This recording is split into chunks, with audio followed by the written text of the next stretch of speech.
pour croître, croître à l'infini, faire croître sans limite la production, et pour justifier cette croissance de la production, faire croître sans limite la consommation.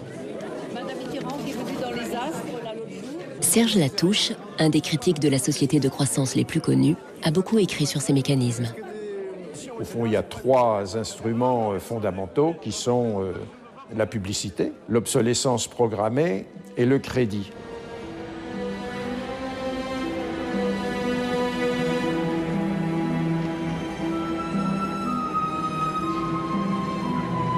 Depuis une génération, notre but dans la vie semble être de consommer à crédit, d'emprunter de l'argent pour acheter des biens dont nous n'avons pas besoin. Cela n'a aucun sens. Les critiques de la société de croissance mettent en valeur le fait qu'elle n'est pas viable à long terme, car elle se base sur une contradiction flagrante.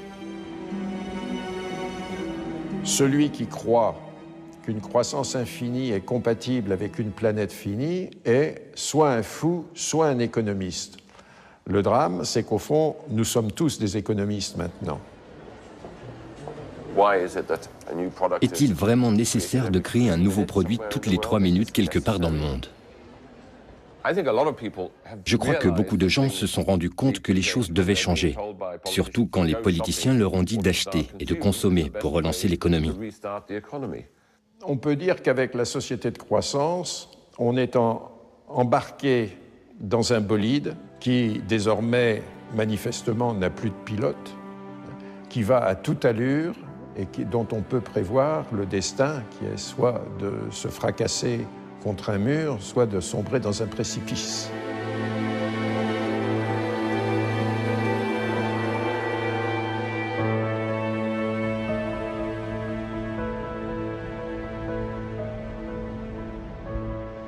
Marcos a trouvé quelqu'un sur Internet qui a découvert ce qui est arrivé à son imprimante.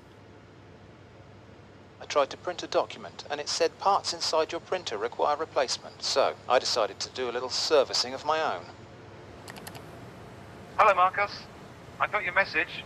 Marcos a contacté l'auteur de la vidéo. How are you?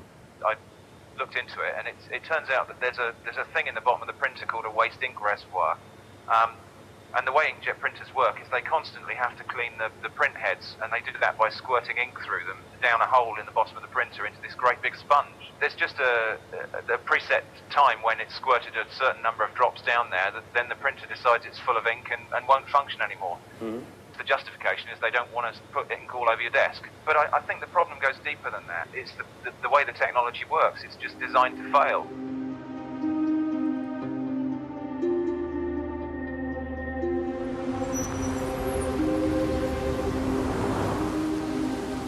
Où est l'éthique quand on conçoit un produit pour qu'il tombe en panne? Gilles Slade se demande comment ont réagi les ingénieurs lorsque l'obsolescence programmée s'est généralisée. Dans les années 50, il y a eu un débat parmi les ingénieurs pour savoir si oui ou non il fallait programmer la mort d'un produit. Une grande partie du débat est parue dans le magazine Design News.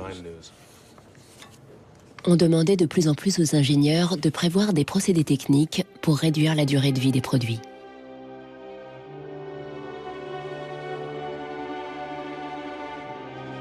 De nombreux ingénieurs trouvaient que c'était un sale coup de faire payer pour des produits délibérément conçus pour tomber en panne. Le magazine Design News relayait ce débat intense. Une nation comme la nôtre, leader parmi les nations, transforme ses ingénieurs en destructeurs. C'est même un crime contre la loi naturelle de Dieu de gaspiller ce qu'il nous a donné. Pour les ingénieurs, c'était vraiment une période difficile. Cette confrontation avec l'obsolescence programmée les a conduits à revoir fondamentalement leur éthique.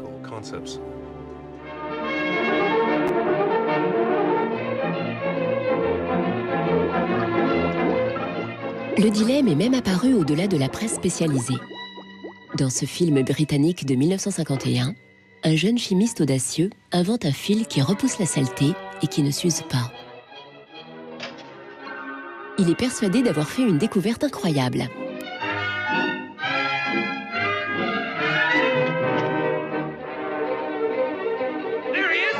Mais tout le monde n'apprécie pas son invention, et bientôt, il est poursuivi non seulement par les patrons de l'usine, mais aussi par les ouvriers qui craignent tous de perdre leurs emplois. C'est très intéressant. Ça me rappelle quelque chose qui est vraiment arrivé dans l'industrie du textile. En 1940, DuPont, le géant de la chimie, lance une fibre synthétique révolutionnaire, le nylon. Les filles font de longues queues pour acheter ces nouveaux bas très résistants. J'ai ici une photo de moi en collant. Les bas étaient incontournables dans les années 50-60. Il était inimaginable de ne pas en porter. Sortir sans bas aurait été très choquant.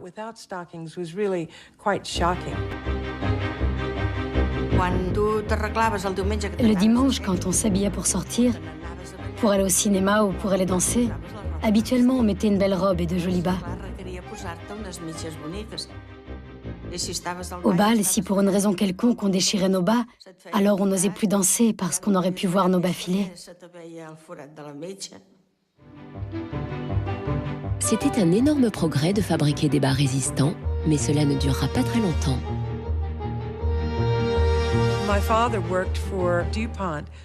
Avant et après la guerre, mon père travaillait chez DuPont, au département nylon. Et il m'a raconté comment ils avaient testé le nylon pour en faire des bas. Les hommes de son département emportaient des bas à la maison pour les faire tester par leurs femmes ou leurs petites amies. Mon père a fait de même. Et ma mère était ravie avec les premiers bas qu'elle avait testés, parce qu'ils étaient tellement résistants.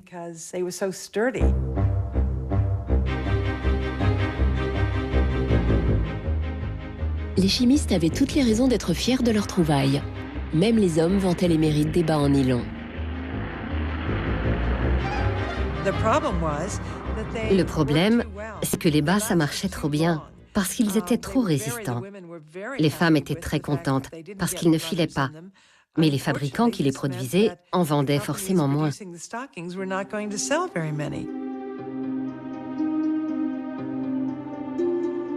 DuPont donna de nouvelles instructions au père de Nicole Fox et à ses collègues. Les employés de son département ont dû se remettre à l'ouvrage pour essayer de faire des fibres plus fragiles, de façon à ce que les bas filent plus souvent et ne durent pas si longtemps.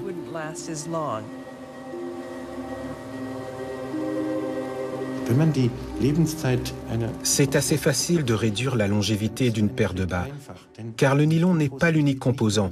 Il y a aussi des additifs qui, par exemple, protègent le nylon des rayons ultraviolets du soleil. Il suffit de varier la quantité d'additifs. Si vous ajoutez moins d'additifs, ou que vous n'en mettez aucun, le soleil ou l'oxygène présent dans l'air détruisent les bas, et ils s'abîment alors plus facilement. Autrement dit, la destruction peut être programmée.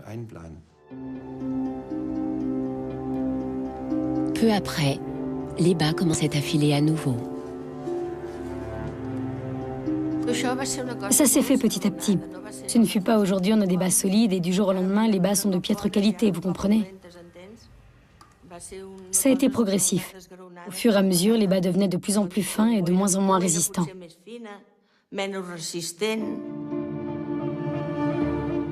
Les mêmes chimistes qui avaient appliqué leur savoir-faire pour fabriquer des bas résistants ont dû se résigner à suivre l'air du temps et les ont rendus plus fragiles. Le fil éternel a fini par disparaître des usines, comme au cinéma. We need control of this discovery. Complete control. If you want twice the amount in that contract, we will pay it. $250,000. To suppress it. Yes. Comment ont réagi les ingénieurs de DuPont face à la réduction délibérée de la vie du produit? Les ingénieurs ont dû se sentir frustrés de devoir utiliser leur savoir-faire pour créer un produit de qualité inférieure après tous les efforts accomplis. Il se peut aussi que, pour eux, créer des produits solides ou fragiles, ça leur était égal. Ça faisait partie de leur travail.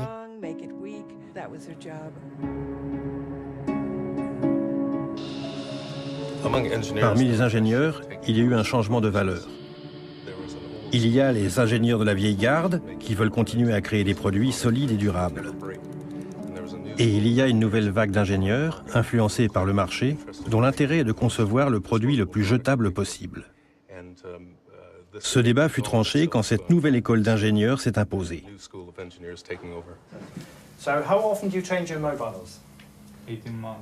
Once a year. Once a year. Aujourd'hui, on enseigne l'obsolescence programmée dans les écoles de design et d'ingénierie. Boris Knuff donne un cours sur le cycle de vie des produits de consommation, un euphémisme moderne pour dire obsolescence programmée. I went shopping for you. I've got a couple of things. A pan, salt, shirt, another shirt. L'éthique ne compte plus dans un monde dominé par un seul objectif, l'achat fréquent répété. And this is an old toaster. What I do, I pass these round, and you tell me what you think, how long it takes for them to fail, what the service life will be. Designers have to understand. Les designers doivent comprendre pour qui ils travaillent. Le modèle commercial du client définit avec quelle fréquence il veut renouveler ses produits. Ce cahier des charges est remis aux designers, qui doivent concevoir le produit afin qu'il corresponde exactement à la stratégie commerciale du client pour lequel ils travaillent.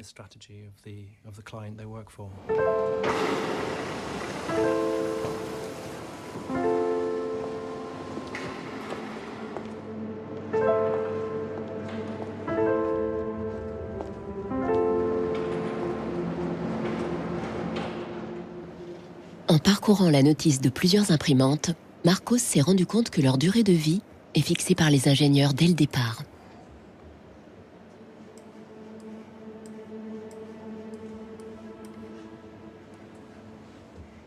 Ils insèrent une puce dans les circuits de l'imprimante.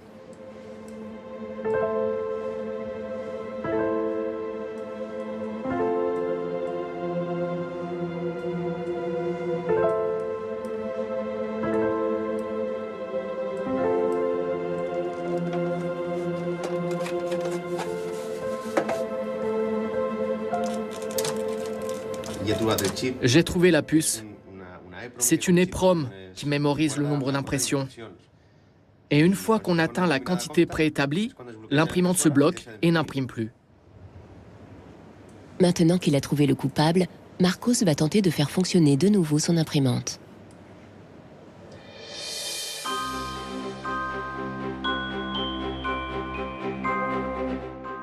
À la fin des années 50, les consommateurs commencent à se poser des questions sur l'obsolescence programmée et sur les astuces des fabricants.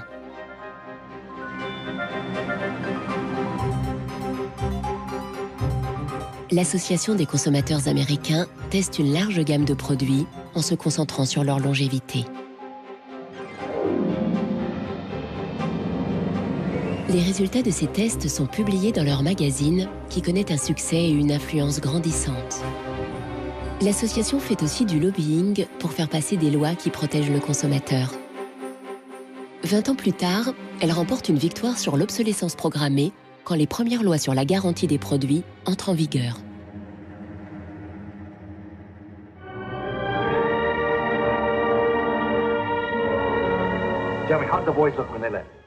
La frustration des citoyens à l'égard de l'obsolescence programmée fait partie de l'ère du temps.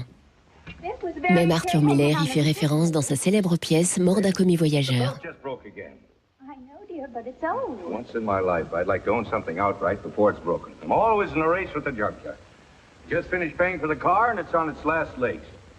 The refrigerator consumes belts like a crazy maniac. They time those things. They time them, so when you finally paid for them, they're used up. The Waste Makers, publié en 1960, est le premier ouvrage qui analyse l'obsolescence programmée. Son auteur, Vance Packard, a déjà connu la gloire grâce à un livre sur le pouvoir de la publicité. Son nouvel ouvrage devient un best-seller. Good evening, Mrs. Packard. Good evening, Charles. Lors d'une rare apparition télévisée, il évoque le futur d'une société vouée au consumérisme et au gaspillage. I have a feeling that we're in for some grim days ahead. I think the over-commercialization of American life is starting to change our American character in some ways that disturb me. I think we're becoming more self-indulgent as a people. And I think to some extent we're being encouraged to be more self-indulgent. Well, that's kind of a grim prophecy. Well, I wish I could be more cheerful.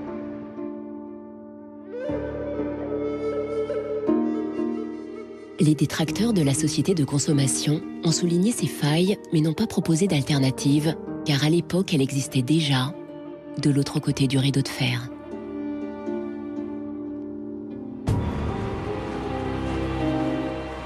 À la fin des années 50, en pleine guerre froide, il semblait encore possible que le communisme s'impose au capitalisme comme système économique et politique.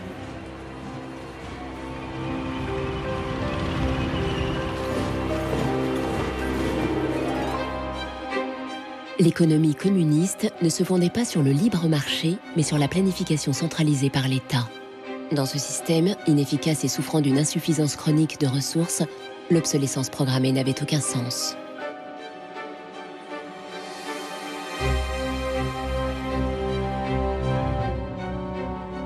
En Allemagne de l'Est, l'économie communiste la plus performante, les normes officielles stipulaient que réfrigérateurs et machines à laver devaient durer 25 ans.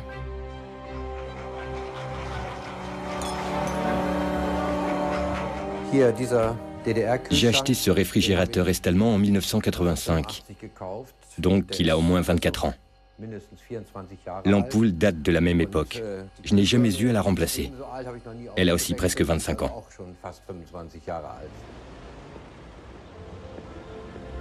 En 1981, une usine de Berlin-Est lance une ampoule longue durée. Là en haut, il y avait le centre d'essai pour tester la durée des ampoules.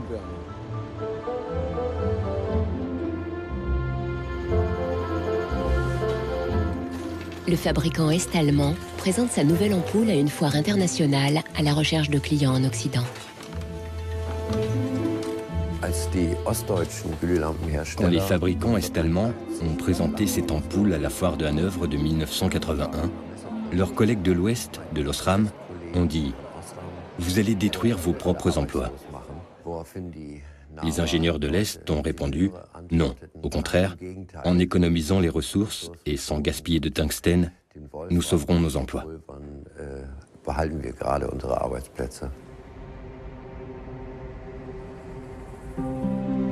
Les acheteurs occidentaux ont refusé l'ampoule. En 1989, après la chute du mur de Berlin, l'usine a été fermée et la production s'est arrêtée.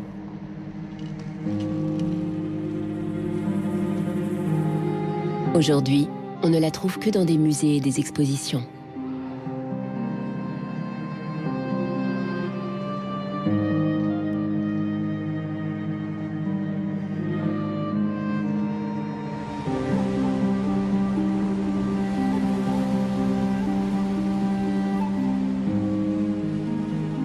Après la chute du mur, le consumérisme effréné est aussi bien présent à l'Est qu'à l'Ouest.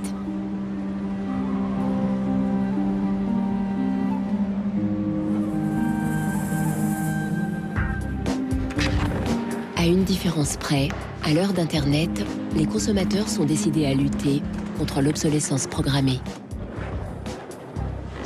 Nous tournons tous nos films ici. Nous prenons des polaroïds de toutes les personnes qui entrent ici.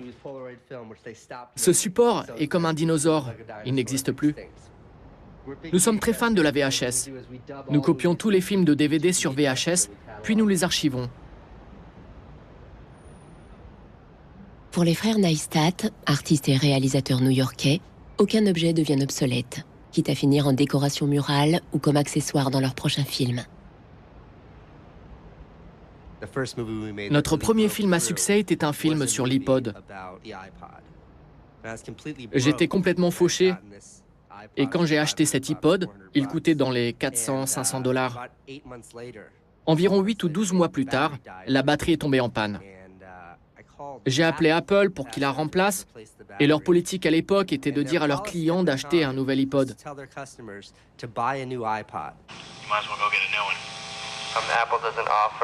No. Apple doesn't offer a new battery for the iPod? No. It wasn't that the battery died that was annoying. Que la batterie soit morte ne m'embêtait pas, car quand la batterie de mon portable Nokia ou de mon ordinateur portable Apple ne marche plus, je peux les remplacer. Mais avec l'iPod, qui n'était pas donné, si la batterie lâchait, c'était l'appareil tout entier que l'on devait remplacer.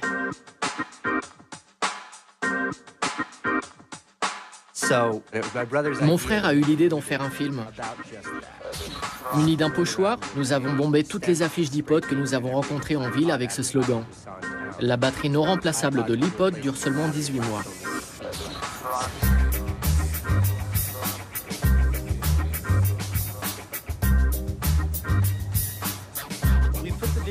On a posté la vidéo sur notre petit site ipodsdirtysecret.com et en un mois ou 6 semaines, il y a eu 5 ou 6 millions de visites.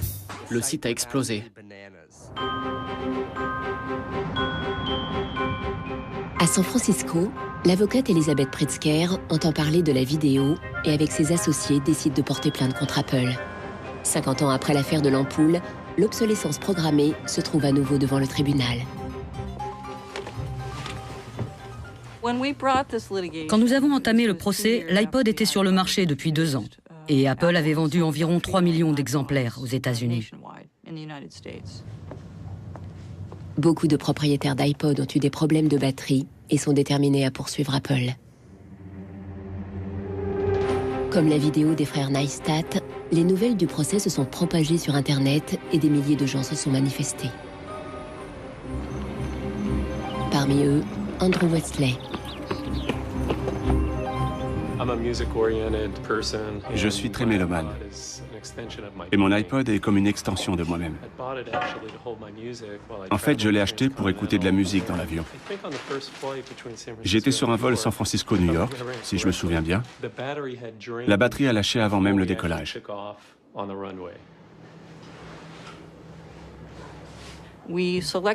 Parmi les consommateurs qui nous avaient contactés, nous en avons choisi quelques-uns pour être les plaignants de notre recours collectif.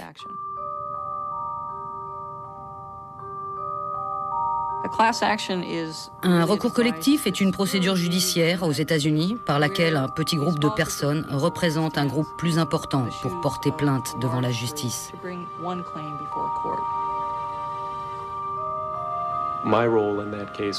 Comme plaignant, je représentais des milliers, peut-être des dizaines de milliers de personnes. L'affaire a été baptisée Wesley contre Apple. Quand mes amis et ma famille ont appris que c'était un procès important, ils ont pensé que j'étais devenu un extrémiste, une sorte d'Erin Brockovich.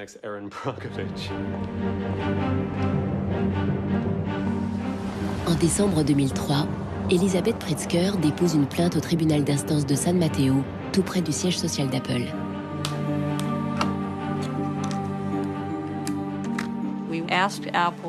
Nous avons demandé à Apple de fournir de nombreux documents techniques sur la durée de la batterie de l'iPod.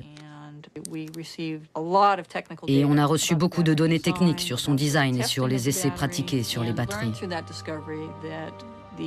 Nous avons découvert que le type de batterie au lithium contenu dans l'iPod était conçu pour avoir une durée de vie limitée.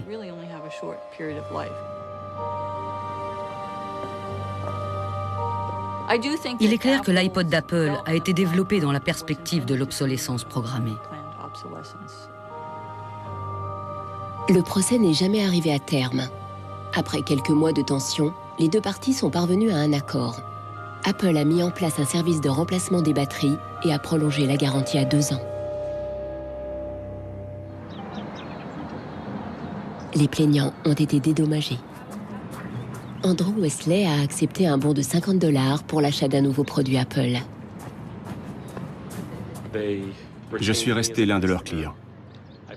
J'ai acheté un ordinateur portable haut de gamme et je n'ai pas pu m'empêcher de penser qu'en réalité, le vrai bénéficiaire de l'indemnité, ce n'était pas moi, mais bien Apple.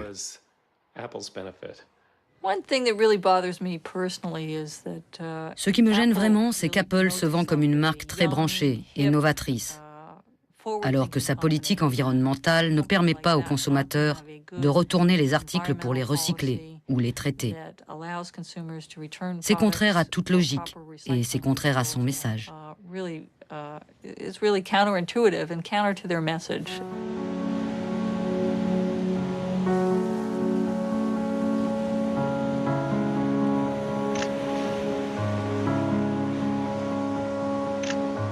L'obsolescence programmée produit un flot ininterrompu de déchets qui sont expédiés dans les pays du tiers-monde, comme le Ghana en Afrique. Il y a 8 ou 9 ans, j'ai réalisé que beaucoup de containers arrivent ici remplis de déchets électroniques. Je parle de matériel informatique et de télévision en panne dont personne ne veut dans les pays industrialisés. Un traité international interdit d'expédier des déchets électroniques dans les pays du tiers-monde, mais les marchands le détournent en déclarant ces produits comme des articles d'occasion.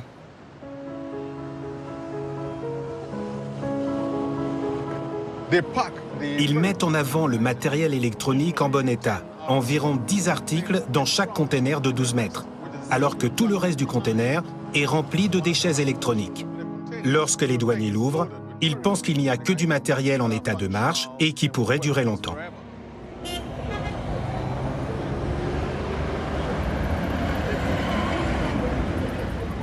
Les conteneurs sont déchargés dans la zone portuaire où des hommes d'affaires locaux achètent les appareils électroniques qui fonctionnent encore ou qui peuvent être réparés. De là, le matériel part à Accra. Au Ghana, ce qui peut être réparé n'est pas jeté aussi facilement. Andrew Owusu achète des ordinateurs en provenance d'Europe, puis les remet à neuf pour ses clients. Cette machine vient d'Espagne. J'ai vu que le disque dur ne marchait plus. J'ai changé le disque et maintenant elle fonctionne. Pour celle-ci, le problème venait de la carte graphique. Je l'ai changée et maintenant elle est en état de marche. Si je repère la panne, ça me prend de 10 à 30 minutes pour la réparer. Andrew Owusu revend ses ordinateurs aux étudiants, aux écoles et aux petites entreprises. Il ne comprend pas cette mentalité de gaspillage des pays industrialisés. Ici en Afrique, ce n'est pas donné à tout le monde d'avoir un ordinateur. C'est pour cela qu'ici, nous ne jetons rien, nous réparons.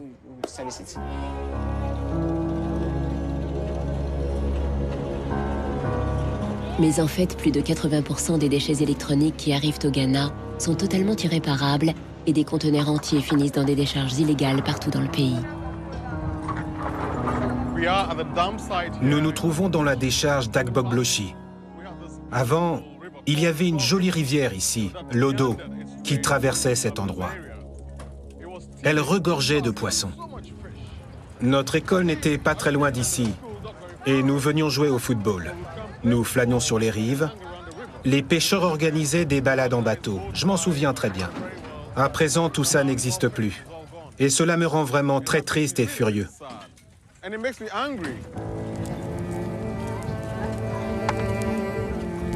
Aujourd'hui, les jeux des enfants ont laissé place aux jeunes défavorisés qui recherchent de la ferraille.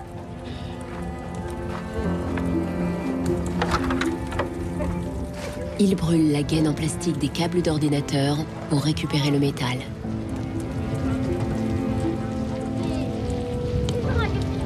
We get some from the computer, TV, and then the machines.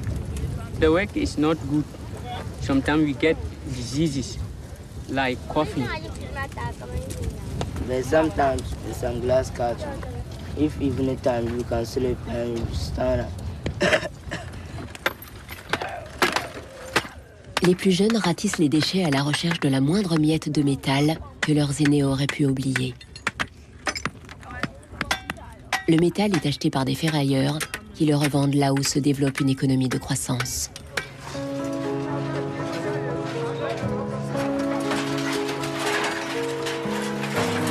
Les principaux clients sont actuellement Dubaï et la Chine.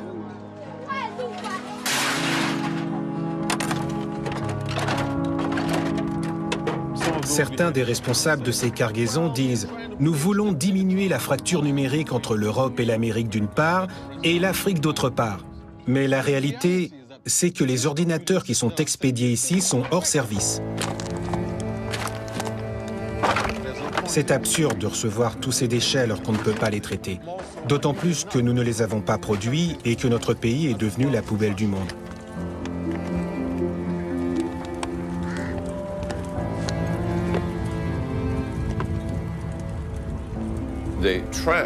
Ces déchets, cachés si longtemps pendant l'ère industrielle, sont maintenant entrés dans nos vies et nous ne pouvons plus les ignorer. L'économie du gaspillage vit ses derniers moments, car nous n'avons littéralement plus de place où stocker les déchets. L'obsolescence programmée s'est propagée pour des raisons économiques. Il est plus intéressant pour une compagnie de concevoir un produit qui ne dure pas plus de 3 ans ou 1000 heures parce qu'elle peut alors vendre davantage de produits.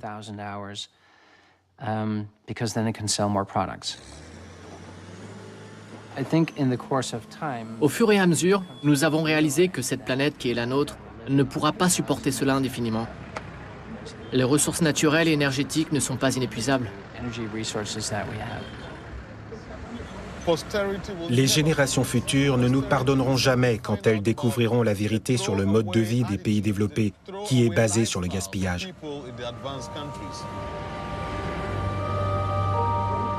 Partout dans le monde, les gens ont pris conscience du phénomène et ont commencé à agir. Pour lutter contre cet état des faits, Mike Ananey rassemble des renseignements. C'est ici que je stocke les déchets électroniques qui ont une étiquette d'identification.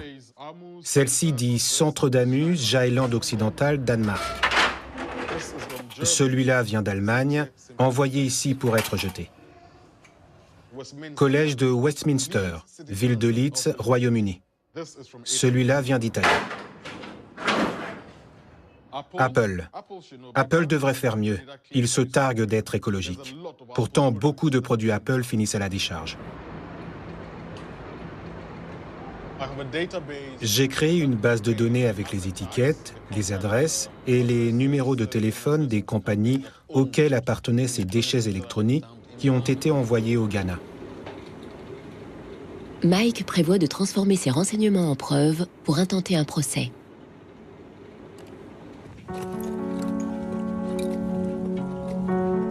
Il faut prendre des mesures punitives. Poursuivre les gens pour qu'ils arrêtent de déverser des déchets électroniques au Ghana.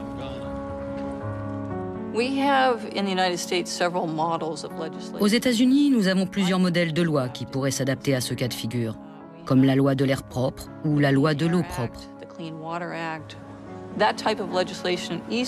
Ce type de législation pourrait être facilement transposé au domaine de l'industrie électronique, en exigeant des fabricants qu'ils se débarrassent de leurs produits en tenant compte de l'environnement. Je crois que nous devons continuer sur cette voie. Il faut se rassembler, utiliser Internet et les blogs, et surtout s'unir, car l'union fait la force. Et c'est le seul moyen de changer les choses.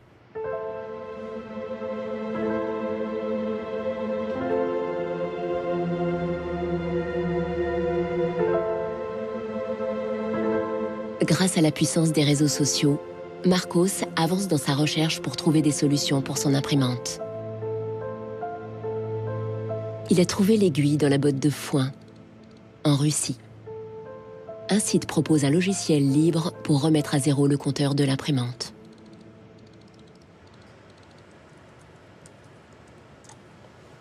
Le programmeur a même pris la peine d'expliquer ses motivations personnelles. Some cryptic message.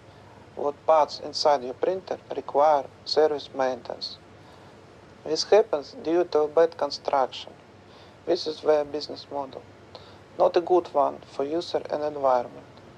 So I looked and found a way to make user-friendly software to allow active users reset an input counter. Marcos ne sait pas à quoi s'attendre, mais il télécharge le logiciel. Depuis un petit village en France, John Takara combat l'obsolescence programmée en aidant les gens du monde entier à partager leurs idées en matière de design et d'affaires. Dans les pays pauvres, les choses sont systématiquement réparées.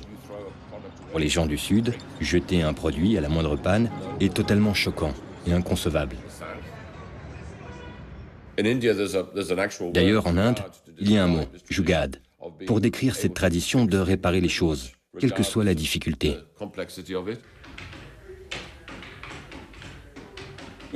Nous recherchons des gens actifs qui mènent des projets dans le monde, plutôt que des gens qui parlent de façon abstraite de l'état déplorable des choses ou de ce que l'on devrait changer.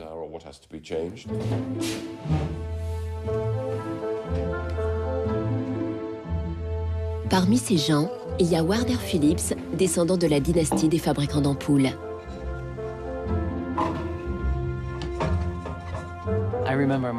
Je me souviens que mon grand-père m'a emmené dans une des usines Philips à Eindhoven pour me montrer comment étaient fabriquées les ampoules. C'était vraiment cool. Presque 100 ans après la création du cartel des ampoules, Warner Phillips poursuit la tradition familiale, mais avec une autre approche. Il produit une ampoule à LED qui dure 25 ans.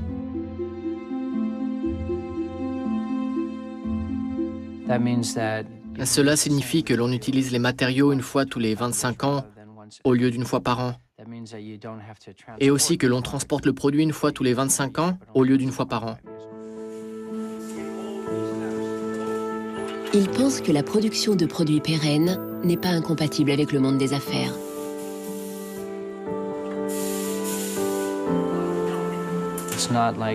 Ce n'est pas comme s'il y avait un monde écolo et un monde des affaires. Les deux vont de pair.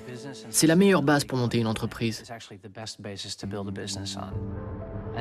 Et je crois que la seule façon d'y parvenir, c'est de prendre en compte le coût réel des ressources qui ont été utilisées. Il faut aussi regarder l'énergie consommée et la consommation indirecte d'énergie générée par le transport. Si on faisait vraiment payer aux transporteurs le coût réel du transport, sans parler du fait que le pétrole est une ressource non renouvelable et pour lequel on n'a pas vraiment de substitut, je dirais que le prix du transport devrait être multiplié par 20 ou 30. Avec un prix du kilomètre transporté multiplié par 20 ou 30, ça changerait beaucoup de choses. Même l'ampoule la plus simple serait beaucoup plus chère si on incluait tous les coûts annexes, les émissions de carbone, les matières premières, l'impact environnemental et enfin le traitement et le recyclage. Et si nous répercutions tout cela sur chaque produit manufacturé, les fabricants et les entreprises auraient tout intérêt à concevoir des produits qui durent toute une vie.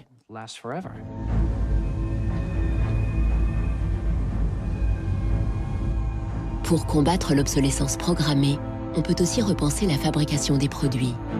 Selon une nouvelle approche, si les usines reproduisaient les lois de la nature, l'obsolescence programmée deviendrait elle-même obsolète.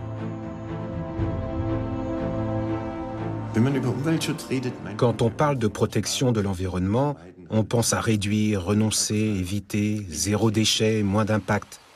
Mais au printemps, un cerisier ne réduit pas, n'évite pas et ne renonce pas.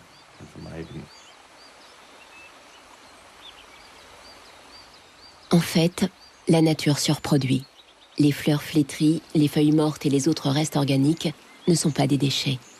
Ils nourrissent d'autres organismes. C'est un cycle permanent. La nature ne produit que des nutriments, pas des déchets. Brongart soutient que l'industrie peut imiter le cycle vertueux de la nature. Et il l'a prouvé en réinventant les procédés de fabrication d'une compagnie textile en Suisse.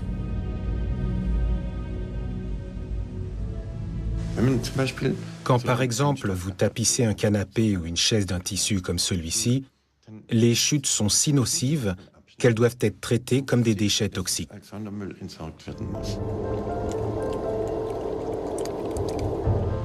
Des centaines de teintures et de produits chimiques hautement toxiques étaient utilisés habituellement dans cette usine.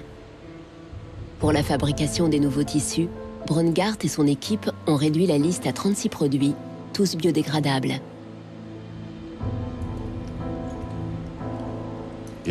On sélectionne seulement des ingrédients que l'on pourrait manger. Si vous vouliez, vous pourriez les mélanger avec vos céréales. Brongart est persuadé que son concept peut s'appliquer à tout type de procédé industriel. On peut réinventer chaque chose pour la rendre utile d'un point de vue biologique ou technique. Dans une société basée sur le gaspillage, tout produit périssable crée un problème de déchets. Mais si une société crée des nutriments, les produits de courte durée offrent une chance de produire quelque chose de nouveau. Pour les détracteurs les plus radicaux de l'obsolescence programmée, changer le modèle de production est insuffisant. Il faut repenser entièrement le système économique ainsi que nos valeurs. C'est une vraie révolution. C'est d'abord une révolution culturelle, parce que c'est un changement de paradigme, c'est un changement de mentalité. Cette révolution, c'est la décroissance. Comme Brooke Stevens dans les années 50, Serge Latouche va de conférence en conférence.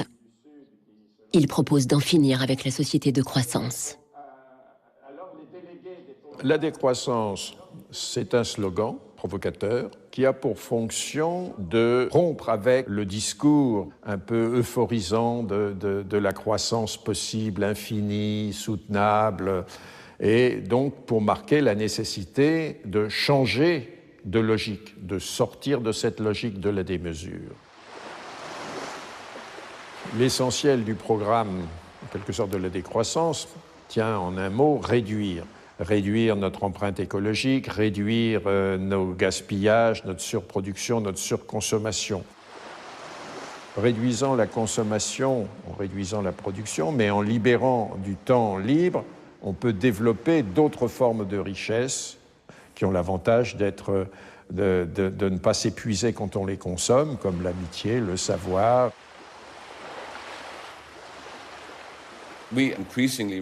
Nous dépendons de plus en plus des objets pour forger notre identité et avoir confiance en nous-mêmes. Sans doute parce que les choses qui auparavant façonnaient notre identité, comme l'adhésion à une communauté, l'attachement à une terre ou tout autre lien social, ont été remplacées par le consumérisme.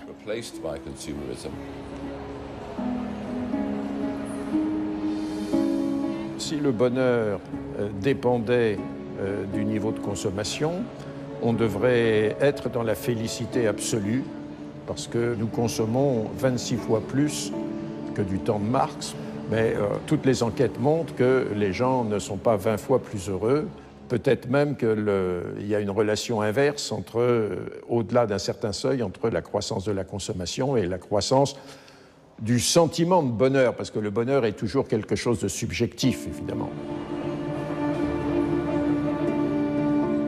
Les opposants de la décroissance craignent que l'économie moderne soit détruite et nous oblige à revenir à l'âge de pierre.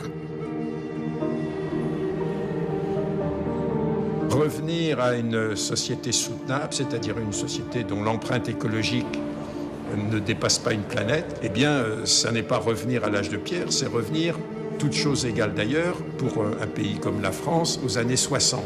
Ça n'est pas vraiment l'âge de pierre. On peut dire que la société de décroissance réalise la vision de Gandhi qui disait le monde est assez grand pour satisfaire les besoins de tous, mais il sera toujours trop petit pour satisfaire l'avidité de quelques-uns.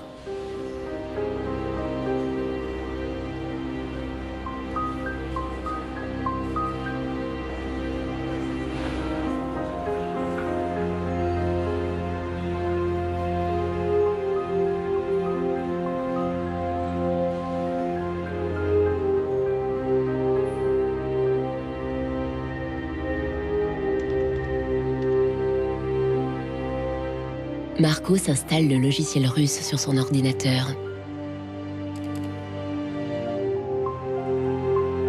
Le nouveau logiciel lui permet de réinitialiser la puce de comptage de son imprimante. L'imprimante se débloque immédiatement.